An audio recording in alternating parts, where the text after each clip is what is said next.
Moroccan കാട്ടുകുതിര കൊമ്പന്മാരുടെ പാളയത്തിലേക്ക് പടയെടുത്തു വന്നത് തോറ്റുകൊടുക്കാൻ കഴിയില്ലെന്ന കരളുറപ്പും മനസ്സുറപ്പുമായി തന്നെയാണ്.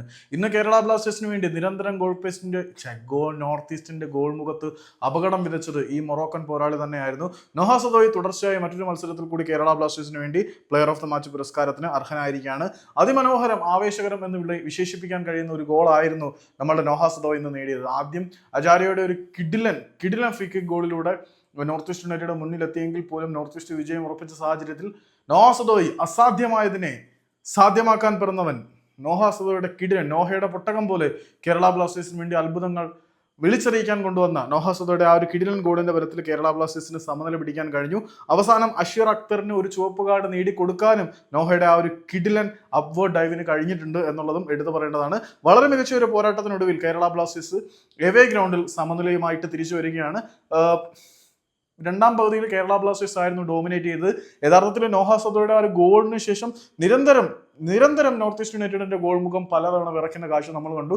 ഇതിനിടയ്ക്ക് നോർത്ത് ഈസ്റ്റ് യുണൈറ്റഡ് ഒരു തവണ പന്ത് വലയിൽ എത്തിച്ചെങ്കിലും അത് ഓഫ് സൈഡായി പോവുകയായിരുന്നു. ഇതിനിടെ നമ്മുടെ ഐമൻ ഇന്ന് എന്ത് പറ്റിയെന്നറിയില്ല. വളരെ ഭാവനാസമ്പന്നമായിട്ടുള്ള ക്രിയേറ്റീവ് നീക്കങ്ങൾ ഐമന്റെ ഭാഗത്തു നിന്നും ഉണ്ടായി എന്നുള്ളത് ഒരിക്കലും എടുത്തു പറയാൻ പറ്റില്ല. പക്ഷെ 2 സുവർണ അവസരങ്ങൾ ഐമനെ തുലച്ചു കളയേണ്ടി വന്നു. പക്ഷെ അതിനകത്ത് ആദ്യത്തേത് തുലച്ചു കളഞ്ഞതാണെന്ന് ഞാൻ പറയില്ല. കാരണം സെബാക്കോയുടെ ഒരു അൺഎക്സ്പെക്റ്റഡ് ആ ഒരു ടാക്ലിംഗ് ഒരിക്കലും ഐമൻ പ്രതീക്ഷ കാണത്തില്ല. അവിടെ സബാക്കോയ്ക്കാണ് 100% മാർക്ക് കൊടുക്കേണ്ടത്. കുറച്ച് സേഫ് ഫുട്ബോൾ കളിക്കാനാണ് അവിടെ ഐമൻ നോക്കിയത്. അതുകൊണ്ടാണ് ആ ഒരു ഗോള് കിട്ടാതിരുന്നത്. അല്ലെങ്കിൽ ഐമൻ അത് ഗോളാക്കിയത്. പക്ഷെ രണ്ടാമത്തെ സാഹചര്യത്തിൽ ഐമന് ചെറുതായിട്ട് പിഴച്ചുപോയി.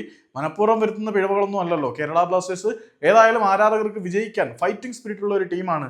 ഒരു ഗോളിന് പിന്നിലായതിനു ശേഷം എന്താണ് ഈ സ്പിരിറ്റ് വരുന്നത് എന്നുള്ളതാണ് പ്രധാനപ്പെട്ട സംശയം. ഏതായാലും മിഖായൽ സെഹ്റയുടെ കുട്ടികൾ വളരെ മനോഹരമായിട്ടാണ് മിഖായൽ സെഹ്റ സബ്സ്റ്റിറ്റ്യൂഷനുകൾ നടത്തുന്നത്. അഡ്രിയാൻ ലോണോ വന്നപ്പം അദ്ദേഹം ചില മിന്നലാട്ടങ്ങൾ നടത്തി. പിന്നെ ഹോർമിപ്പാവിന്റെ മനോഹരമായിട്ടുള്ള നീക്കം ആദ്യം തന്നെ ഗോളിൽ കലാശിക്കുമെന്ന് കരുതിയെങ്കിലും നടന്നില്ല. ഏതായാലും കേരള ബ്ലാസ്റ്റേഴ്സിന് വിജയ ഗോൾ നേടാൻ കഴിഞ്ഞില്ല എന്ന് ഒഴിച്ചു നിർത്തിയാൽ വളരെ മനോഹരം, ആവേശജലം, അത്യുജ്വലമായിട്ടുള്ള ഒരു പോരാട്ടമാണ് നമ്മൾ കണ്ടത്. അപ്പം പോസ്റ്റ് മാച്ച് പ്രസ് കോൺഫറൻസിൽ എന്താണ് സ്റ്റെഹറ ആശാൻ പറയുന്നതെന്ന് കാത്തിരുന്ന് കാണാം.